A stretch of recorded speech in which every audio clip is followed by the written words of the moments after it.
Iran, that at least Iran of today, that is the Islamic Republic, that doesn't understand Talysh and doesn't understand the significance of Talysh in the Iranian history, and doesn't understand the significance of Talysh for Iran's territorial integrity and identity.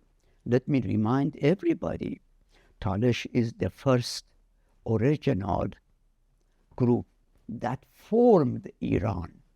Iran was formed in Talysh and then continued into other parts of the country. Talishis are the first Iranians that we call Iranians. They are the true, real Iranians. Unfortunately, the Islamic Republic, But given its let me cut you ideological here. What do you mean exactly? What historical